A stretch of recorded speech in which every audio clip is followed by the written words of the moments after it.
ఒకే నెల అయినంక క్యాప్ పెట్టించుకుంటారు కదా! క్యాప్ పెట్టించుకునే వరకు అంతా బానే ఉంటుంది. కానీ కొంతమందికి క్యాప్ పెట్టించుకున్నంక, ఆ క్యాప్ పెట్టించుకున్న ప్లేస్‌లో మళ్ళీ పంటి నొప్పి రావటం, తలనొప్పి రావడం జరుగుతుంది. ఎందుకలా? నిజంగానే తలనొప్పి వస్తుందా అనంటే వస్తుంది కొంతమందికి. దానికి కారణం ఏంటంటే క్యాప్ అనేది ల్యాబ్‌లో ప్రిపేర్ అవుతుంది. అది కరెక్ట్‌గా ల్యాబ్‌లో ప్రిపేర్ అయినప్పటికీ, మనకి తిరిగి వచ్చేసరికి మనకి ఆ గ్యాప్‌లో ఈ టూత్ మూవ్‌మెంట్ అనేది జరుగుతుంది. అండ్ దవడలో కూడా మూవ్‌మెంట్స్ అనేవి జరుగుతూ ఉంటాయి. సో, మనకి ఆ క్యాప్ ఫిక్స్ చేసినప్పుడు కొన్ని అడ్జస్ట్‌మెంట్స్ తప్పనిసరి. అందుకని మీ డెంటిస్ట్ ఎప్పుడైనా సరే మీకొక బ్లూ పేపరో లేదా రెడ్ పేపరో ఇచ్చి బైట్ చేయమంటూ ఉంటారు. అంటే కొరకమంటారు.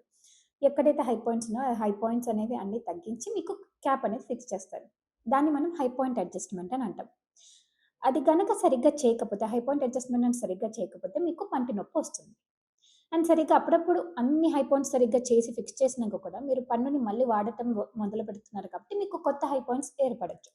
అందుకని ఒక 3-4 డేస్ అయినంక దాన్ని గమనించండి. ఒకవేళ మీకు మళ్ళీ అక్కడ పన్ను నొప్పి రావటమో, లేదా హెడేక్ లాగా రావటం ఉంటే గనక మీ డెంటిస్ట్‌ని కలిస్తే మీకు ఆ హై పాయింట్స్ అనేవి మళ్ళీ తగ్గిస్తారు.